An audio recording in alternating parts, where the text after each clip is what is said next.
Today, give continuation to the, and we're going to complete chapter 3 very shortly. The chapter that deals the return to the spirit, to the return to the spiritual world from the physical life. We are on the very last part of it. We already covered the separation of the body and soul. And again, just a reminder, the definition of soul is an incarnate spirit. And when we use the word soul, or even when we use the word spirit, we are referring to the spirit with the perispirit, always together. And when we're talking about the separation from the physical body that now is dead or died, of course, we are referring to the separation of the spiritual body of the perispirit from the physical body. And again, there is a reminder, body dies, spirit discards. When the body dies, it initiates the process of discarnation of the spirit, or the separation of the spirit, perispirit complex from the physical body that no longer has any vitality and therefore is no longer a useful instrument. And what we're going to deal with now in this chapter is what it's called the spirit confusion, which is the immediate state that the spirit feels right after the discarnation. And when it's the physical body is separated from the spirit, how the spirit finds itself. We can start now, Philip, 163. Does the soul immediately regain self-consciousness upon leaving the body? Not immediately. It is in a state of confusion. Okay. So last week we covered the separation of the body from the spirit, that according to Emmanuel again, it takes up to 72 hours. And the separation will be completed. And when we say the separation, we are referring to the many different connectors or wires or whatever word you choose to use that unite the perispirit to the physical body. They have to be those wires have to be disconnected, be separated. And again, some books that I read will say that those wires are molecule by molecule, others will say cell by cell, others say organ by organ, but you know that it's men. And they all have to be separated, detached until the very last one, which is the silver cord. They're connected by on the top of their head with the where the coronal chakra or the coronal center of energy is. Once that being the last one, once that's done, the separation is completed. Because ask, once that is done, does the spirit immediately regain the self-consciousness? Now it's done. The physical body is completely detached from us. How we find ourselves? What is our state of consciousness? What state of mind? And the spirit answers that it's not immediately. It could be quick, and we're going to see the next question, but it takes some time. And the spirit finds itself in a state of confusion. The word confusion, in Portuguese, the translation is perturbation, find itself instead of perturbation. The word confusion, it's not my favorite, but it's okay. It's because it's pretty much that. It's just like waking up from a long sleep that perhaps in a different place, perhaps when traveling in a hotel, when you wake up after long sleep and wake up and you look around, but it's strange, right? So until you regain the consciousness, yeah, I'm on vacation, I'm on a hotel, it may take, a couple of seconds for you to redirect yourself and know, oh yeah, that's what it is. That is what the state of confusion, so to say, that the spirits are talking about here. Okay? The next question will further explain this. Okay. Okay? Do all spirits experience the confusion that follows the separation of the soul from the body to the same degree and for the same span of time? No. This depends on their elevation. The person who is already purified recovers consciousness almost immediately because they have already freed themselves from the shackles of materiality during physical life. However, a more materialistic person whose conscience is not clear remains branded with the impression of matter for a longer period of time. Okay, you can read the next one. Only the answer. The question, the answers. Does the knowledge of Spiritism have any influence on the duration of this state of confusion? It has a substantial influence on its duration because the spirit acquired a prior understanding about its new situation. However, the practice of righteousness and a clear conscience have the most influence. When death, Thanks. okay. You read the Kardec's comments soon.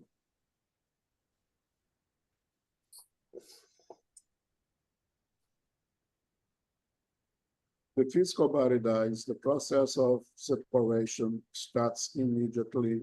It is completed up to 72 hours. During that period of separation, and you write immediately, the spirit is in a state of confusion, in a state of fogness, so to say, what's happening, what's going on over here. If we imagine we carry this body for however long we carry it, 40, 50, 60, 80 years. So adapted, so conditioned to live in association with this flesh. Once it's all gone, once completely separated, it's easy to understand that there will note that drastic change. No longer have to carry this weight. Having greater clarity of all of our senses, all of our senses be so much augmented without the limitations of that physical body. It's a big change for one to adapt so immediately, right? So there will be that period of what's happening here. Things are really different. Things are really weird, right?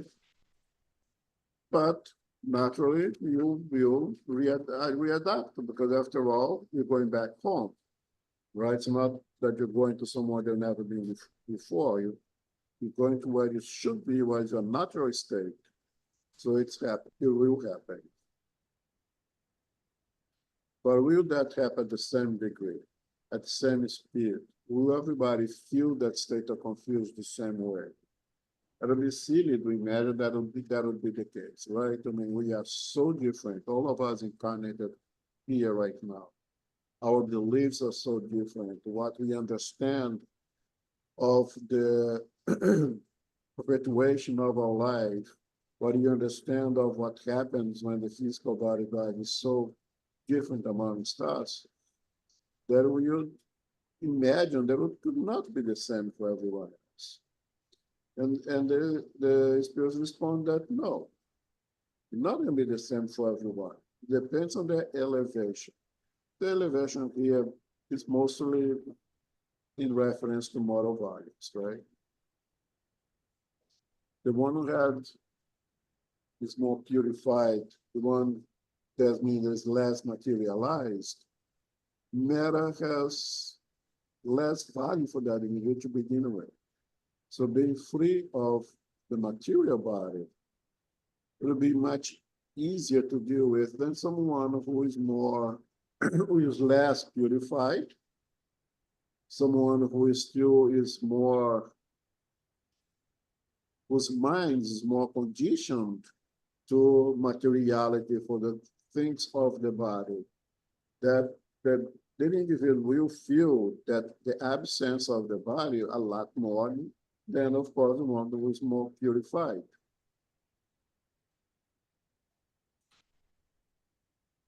Someone who is more spiritualized should have an easier transition. Someone who is a pure materialist, who believes in nothingness, in the absence of matter, will have a very hard time. Because now how can I accept the idea that my body died when but I'm still alive, I'm still here. It becomes extremely difficult, and the individual will not believe, not accept, and will resist their own reality for much longer period. But what really matters is the moral politics. What really matters is the good that individual has done during their reincarnation.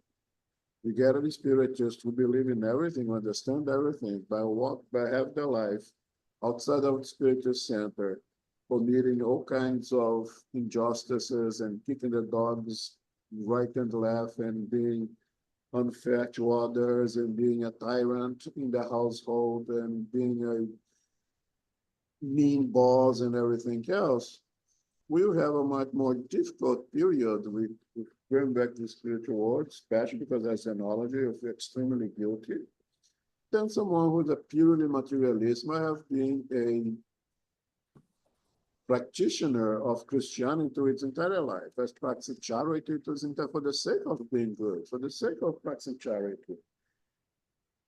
Upon leaving the physical body, you'll be surrounded by loved ones, you'll be surrounded by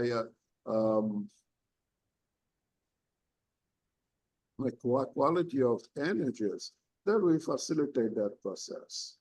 Knowledge is very important, and that is the next question.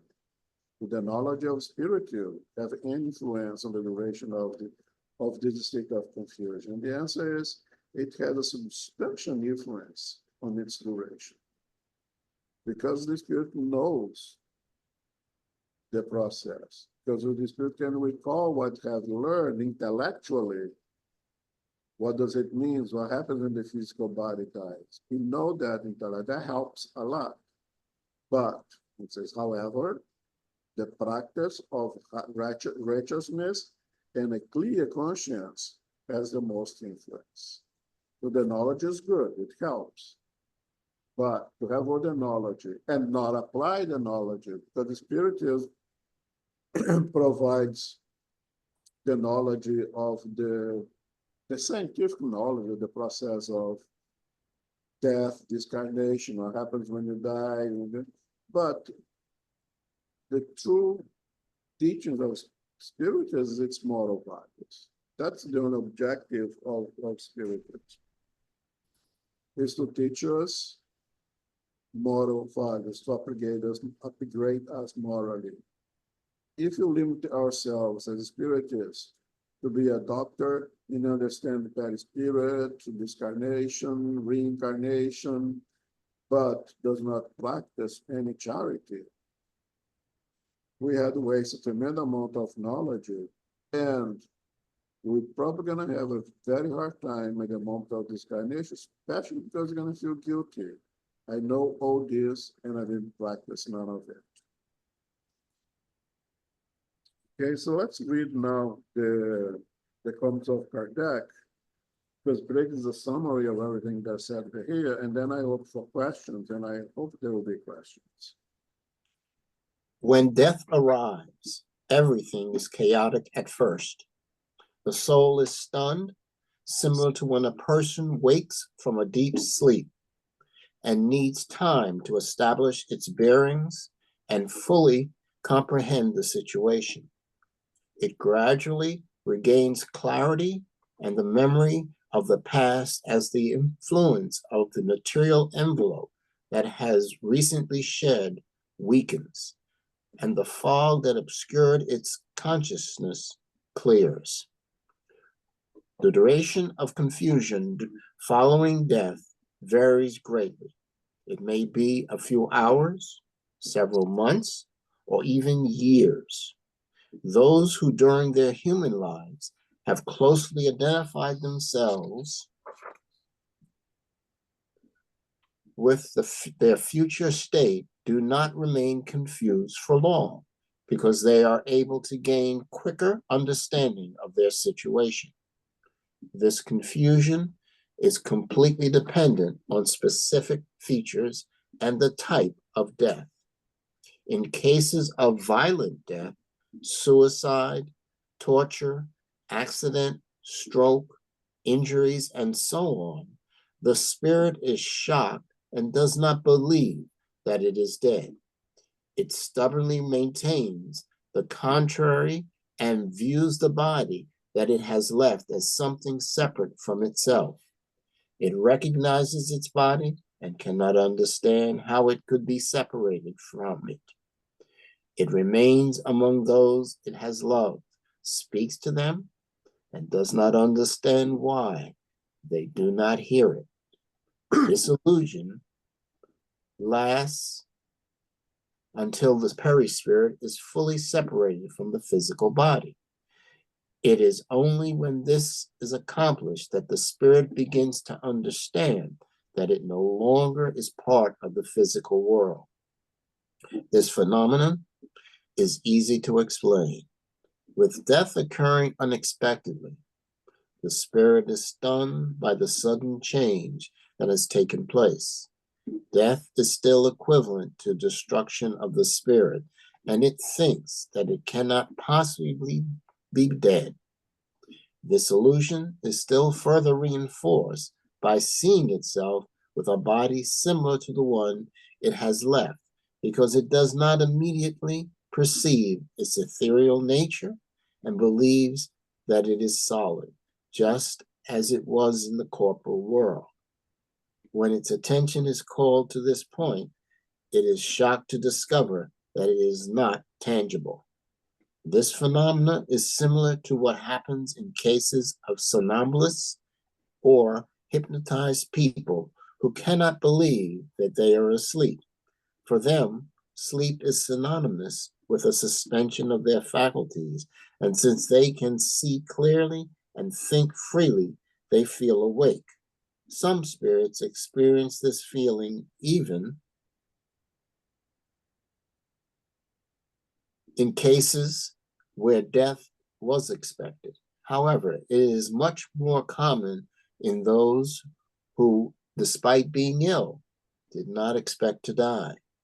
Sometimes a spirit may even attend to its own funeral as though it were that of someone else, speaking as if it were someone else, until it finally sees the truth.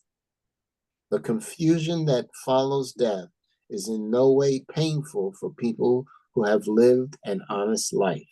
They are calm and feel as if they are peacefully waking out of slumber. However, people whose conscience is not clear are brimming with anxiety and anguish, and this only heightens as they gain full cognizance. In cases of collective death, in which many individuals have died together in the same catastrophe, they do not always see one another immediately afterwards. Each spirit goes its own way in the confusion following death, or only worries about those in whom it takes an interest. Thank you, Philip. So this comment of Kardec, he brings pretty much a summary of everything that we spoke about here and expands a little bit more. based on reports that he got himself on the leadership meetings that he has done with his group, the Spiritist Society of Paris, collecting all these informations for the formation of the doctrine. They would receive spirits, they would call for a specific spirit to provide their testimonium. And what's present to us is the variety of the testimonium that he gathered in those leadership meetings. And the observation, the common ground that we can get are all those observations of what spirits have relayed to them. How did they feel? How were the state of consciousness upon the separation of the physical body is directly related to two things. What they understand about life after death, the knowledge, purely intellectual, but more important, the clean conscience, the clean mind that they had not really been a moral individual during that incarnation. One thing to keep in mind is very important, we spoke last week, is the nature of death plays an important role in it. Again, a body who is slowly being debilitated to a chronic illness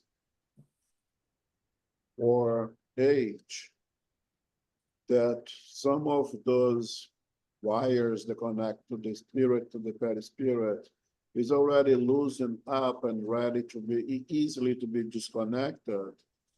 The expiration of the vitality of the body is somewhat advanced in case of old age or chronic disease.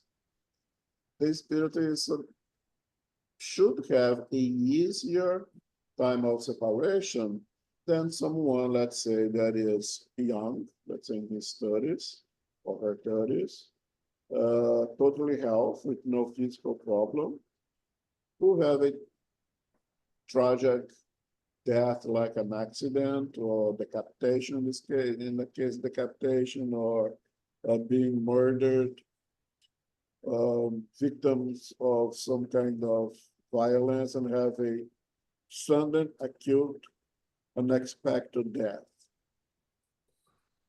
When one is unexpected, in relation to someone, let's say, who has a diagnosis of terminal cancer, so to say, and sees its own degradation or his or her own health, and pretty much expect that eventually that disease will terminate with the vitality of that physical body.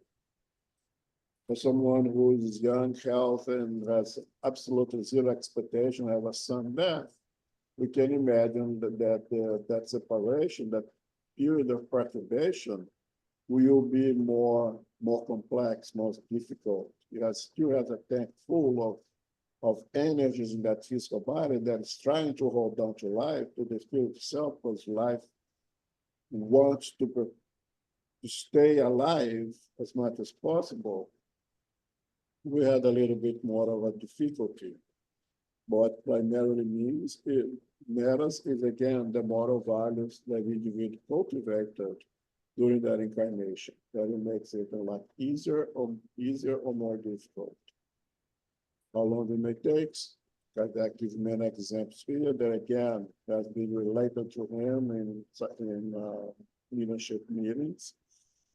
That spirits will absolutely reject the truth, the true reality that they are now dead, they no longer have a physical body.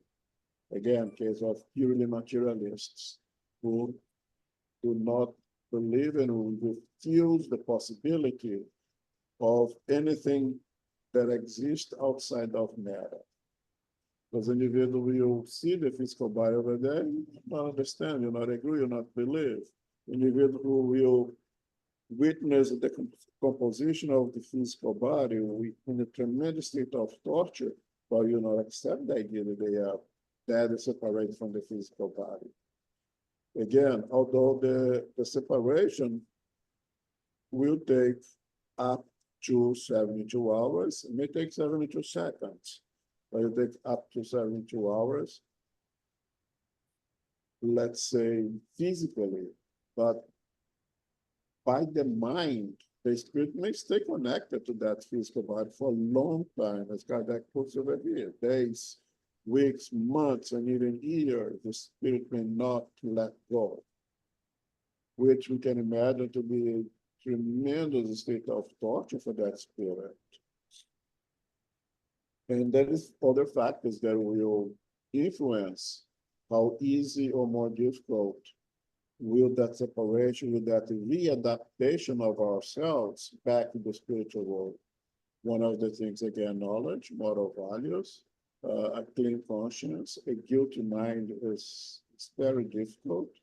When they say that the criminal will return to the sign of crime, it's true. The spirit wants to return, he wants to undo some things. The repentance may, in the guilt may be so strong that the spirit now wants to hold on to the physical body, to return to that site of crime and undo the mistakes, until it's able to understand things a little bit better. But there is tremendous amount of variation of how we will feel when we go back home. Questions, comment?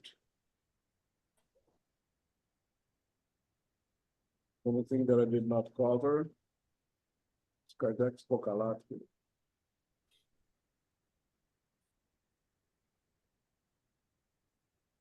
And because now we're going to start a very, very, very important topic in spiritualism. Perhaps the great divider of waters of spiritism to all the other spiritualists, doctrines and religions and cults out there. With the multiple lives, or another word for that would be reincarnation. I think it is the greatest pillar of the doctrine of spiritism. Okay, just about everything that we speak here, to make sense, reasonably speaking, it will only make sense with the concept of reincarnation. Without reincarnation, just about everything that we speak over here breaks down. So it is very important that you are comfortable, understand multiple lives, that you understand the reincarnation. The prefix re indicates again, right? Once again, incarnation, to be with the flesh, carne, flesh. So reincarnation is return to the flesh, which in other words, to be reborn, right? And we're going to discuss the justice of reincarnation, different words, progressive transmigration, fate of children after death, gender of spirits, family relationships, physical and moral likeness, innate ideas. All of that has to do with the multiple lives. And again, it's reincarnation. I want to make sure that everybody's really comfortable with this concept, with the idea of reincarnation. One thing that I want to anticipate before I start reading is that Spiritism did not invent reincarnation, did not discover reincarnation, was not the first group of individuals who spoke of reincarnation. Reincarnation does not belong to spiritism. Spiritism, I'm sorry, reincarnation is a natural law. The same way that gravity is a natural law. The same way there is the laws of genetics, there's the laws of thermodynamics. One of the laws of God is the law of reincarnation. Believe it or not, like it or not, accept or not, everyone who is listening to this conversation is a reincarnating spirit, like, believe or not. It is, in my opinion, always good to have an intellectual discussion, philosophical discussion, for those who are willing to give their 2 cents, but also receive their 2 cents. But for those who absolutely reject reincarnation, I'd rather not spend much energy on it. Because if one is not able to reason, the topics they're going to present here now, as with the justice of reincarnation, things like that, is because it's absolutely inside of a box and unable to get out of a box. Somebody told them that there is no incarnation, and this individual believe that somebody regardless will not open their mind outside of that box.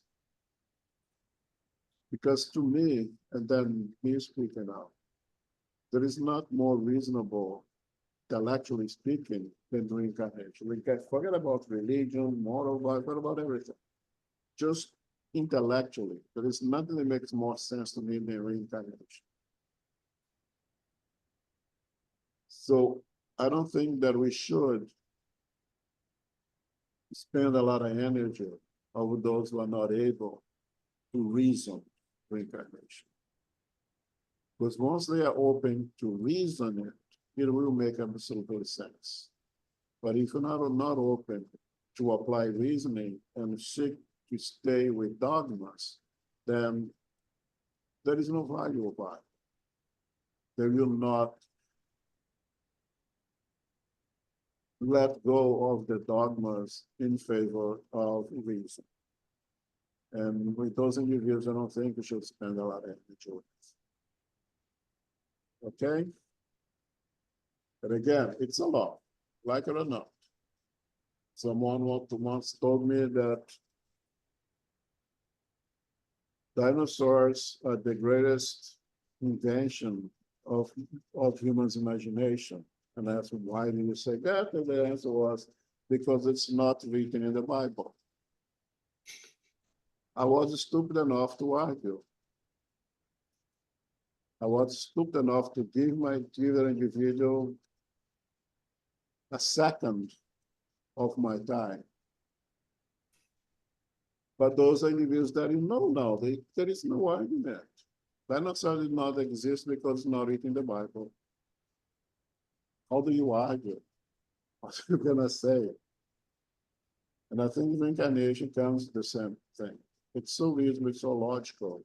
You're not gonna see in the Museum of Natural History reincarnation, but it's equally obvious as dinosaur fossils, same way.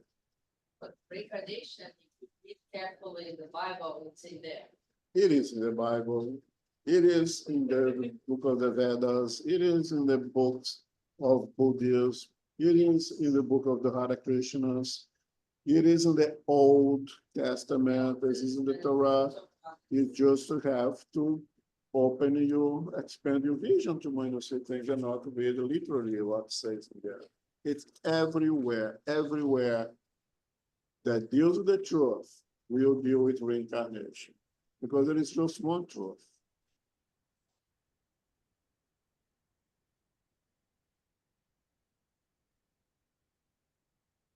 Okay, 166. How can a soul that has not reached perfection during corporal life achieve perfection?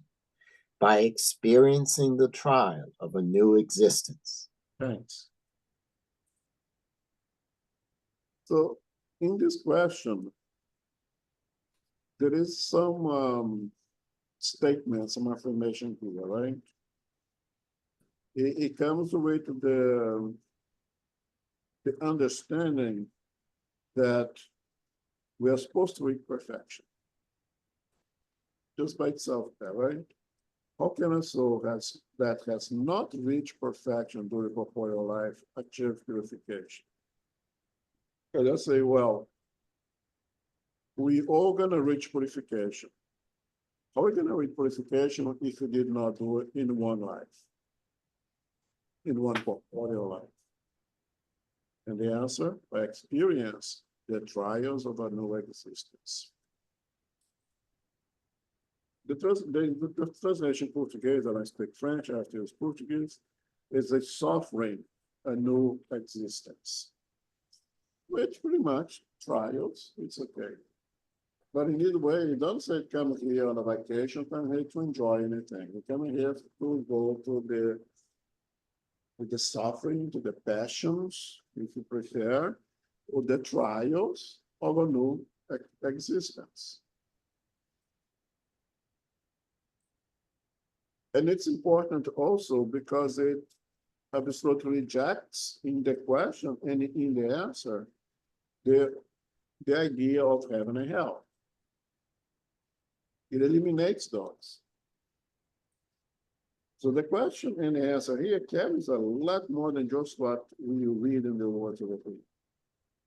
It's telling us here that God created us to reach purification. No, I don't know about you guys. I know I'm not gonna leave this existence purified. I have to have another chance. And it's extremely good to know that there is no hell. That's good for me personally. I'm not gonna end up in hell, but there is no hell. There is the hell in the state of my mind, but even that I can overcome because the goal is for me to reach purification. Right? So it's extremely optimistic doctrine in itself.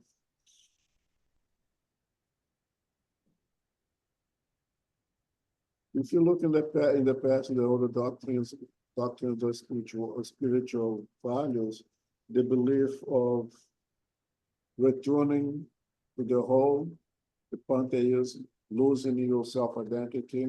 Why do I seek to continue to exist if I don't have an identity? Doesn't make any sense. I don't want that. I know that I'm not good enough to go to heaven, far from it. I'm not bad enough to end up in hell, as the description of those end up in hell also. So where do I hang out when the physical body dies? For that question, the church has to invent the purgatory, which pretty much just a delay on when the judge will decide if you go to heaven or go to hell. So you're just hanging out, sleeping, doing nothing until the judge decides your fate. What will be the factor that the judge will decide, didn't decide now, going to spend and wait another what, another 500 years, another 1,000 years, whatever. What will be the difference if I'm there now doing nothing, just waiting, just like sleeping, wait for that? So my fate is already determined right here now. There's nothing gonna change from now to the point of the time that the judge make a decision, unless the judge wake up in a better mood that day or in a worse mood that day, is angry, have a fight with the wife, the whatever, and now it's not my luck, he's in a bad mood, gonna send me to hell. We don't expect that from God, right? That absolute perfection, the judgment of God. So the only thing that makes really sense is to continue to our betterment, so you can reach that purification. Okay? A. How does the soul carry out this new existence? is it through its transformation as a spirit. The soul undergoes a transformation when it purifies itself. For this transformation to happen, it needs to experience the trial of corporal life. If you go to question, I think it's 230, just make sure. Continue. Just a minute.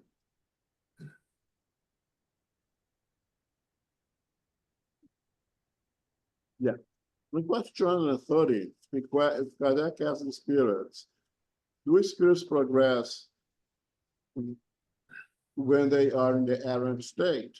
And the answer, the errant state means the spirit in the spiritual world. So basically, do spirits progress when they are in the spiritual world? And the answer is, they may, in proportion to their effort and desire for improvement. It is in the physical life that they put the new ideas they have acquired into practice. So again, it's what, 230? So it's what Emmanuel tells us, that we learn anywhere, but you progress when you reincarnate. You progress in contact with the physical world. So how does the soul carry out this new existence? Is it through its transformation as a spirit? The soul undergoes the transformation when it purifies itself. For this transformation to happen, it needs to experience the trial of corporeal life. It's basically the question in answer 230 that I just read, right? The process of transformation is the process of purification is a transformation from worse to better. Is a transformation of less material, more spiritualized. Is a transformation of putting greater value to our spiritual essence than to our material needs. Now, how are we going to be able to dematerialize yourself, so to say, mind-wise, be less and less dependent on matter, the less and less be limit yourself for the desires of the flesh if you don't have flesh.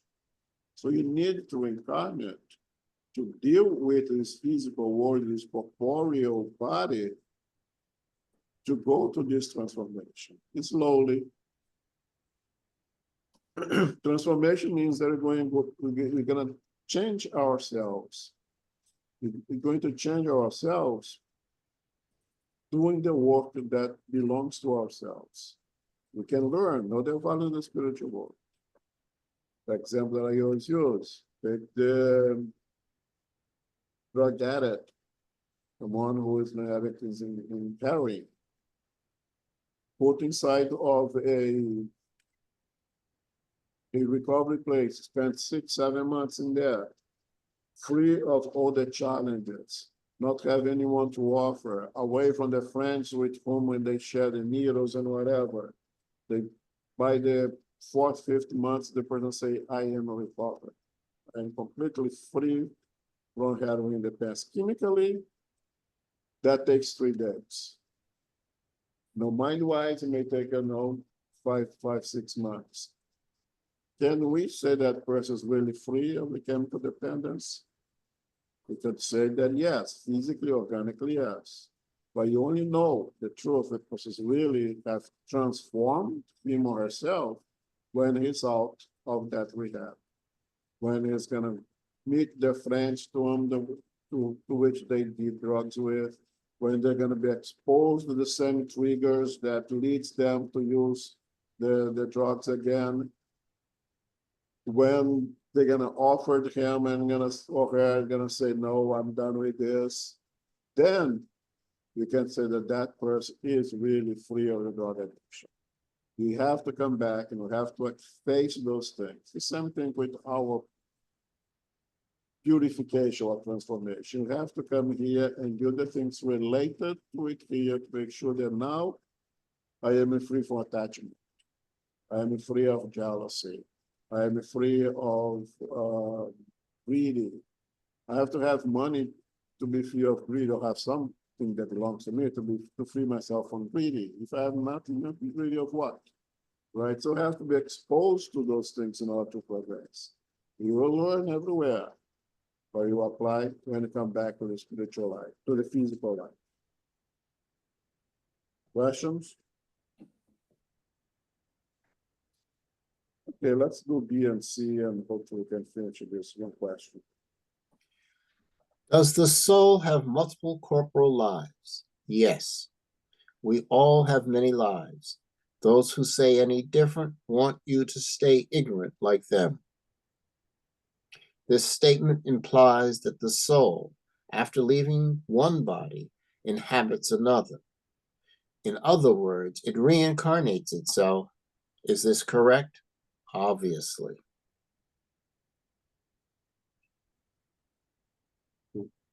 How many times do we have to come back and reincarnate? As many times as needed. It's up to us. Is there a number? No, there is no number. And God gonna count. They have 100 chances. After that, you're done. So what's gonna happen after that? Then you have to believe in hell. When you complete 100, you did purify yourself. Now you don't. So no, there is no number. It's up to us. We have the free will, we have the intelligence, and we have the conscience imprinted. We have the divine laws imprinted in our conscience. Everyone has that. Otherwise, God would not be just. With these three things, we build our destiny. We tell to ourselves how long it's going to take. How many times do you have to come back here and try to learn the same lesson? Yeah, I mean, we all went to school, most of us, we been exposed to things in school and passed the grade. But if I start to ask things of our school days, we're gonna say, oh my God, I never seen that before. No, you didn't learn. If you haven't learned, you'd be able to tell me right now, right? If I ask questions in trigonometry, in medical history or whatever, you say, oh, what's it pass the class? Yeah, pass the class, because you just need 60 to pass or 70 to pass, right? But to be pure, that's not enough. To be pure is 100. You have to get 100, right? So we're gonna have to come back and learn again. And that's what makes sense, being reincarnated as a baby and go through the whole thing again. You're gonna have to do first grade again, second grade again, have to learn how to count numbers again. And we see individuals that, 6 years old, playing Mozart completely. Why? But that's spiritual learning. That's the difference. But they don't only went to the motions to pass a grade, really learn that stuff. Now it's imprinting that in the makeup of that spirit. Doesn't need to learn that anymore. When you learn patience, you don't have to go to the trials to develop the skill of patience. Until then, you're gonna have to come back and do as many times as needed. No number is there. We have eternity ahead of us. The quicker you do, the better for us to reach a state of happiness that you don't even have an idea what that means yet. That's in a rush. We should be in a rush to be enjoying the state of. And see, well, that's obviously that our sense of soul shows us that once this physical body loses vitality, it starts to decompose immediately. Lavoisier loss tells us, that this body will be transformed.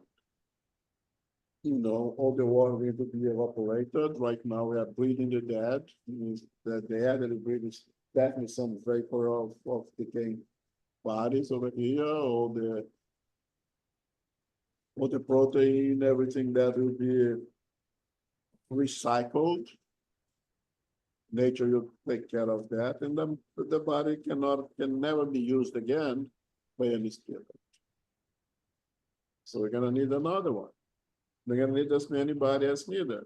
Each reincarnation is a new formally body that is formed in accordance naturally with the laws of genetics and hereditary, but in accordance with the need of that spirit. And that need of that spirit is expressed by the perispirit that will be the model that will form that physical body. So each time that we reincarnate, there will be a new body that will be made in accordance with the needs of the spirit, the kind of experiences that spirit needs in that particular reincarnation. Comments, questions? We have 4 minutes, going to stop here.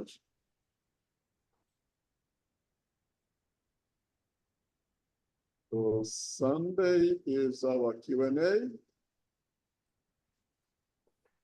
I think we should have enough topics for questions. And now, Carol, can you give us the final prayer, please? Oh, certainly. Thank you very much, Elmo. Very inspiring. Very good. Thank you for hosting for us this evening. And Philip, thank you for reading this evening, and everyone who is here and participating. Infinite Creator and Divine Providence, we give thanks for the opportunity to be together for our studies of the Spirit's book. We're covering and finishing chapter 3 regarding spirit confusion, and beginning chapter 4 on reincarnation and multiple lives. The soul returns to the spiritual world as an errant spirit. This process takes up to 72 hours for the silver cord to disconnect completely from the physical body. However, there may be a time of confusion or chaos for an errant spirit, depending on their evolution of consciousness and attachment to the physical life. It takes time to regain clarity and varies greatly, depending upon the circumstances of death, especially if death is sudden, violent, or unexpected. Reincarnation is a natural law, which provides progress and new experiences for each soul inhabiting a physical body. This is the ongoing process of purification through practice and evolution. We grow and develop individually in relationship to family, society, and humanity. We give thanks to the spiritual benefactors and the good spirits for guiding and inspiring us this evening. May we receive the love, light, and peace of Christ within us and for our loved ones, our teachers, our directors, the counselors, the mediums, the workers, and all who are participating. We pray for inner peace, and especially now for world peace and for those who are suffering in the physical and spiritual worlds. We pray for our center SGNY and all spiritual centers throughout the world, that they may grow, they may prosper, expand, and be protected throughout the day and throughout the night.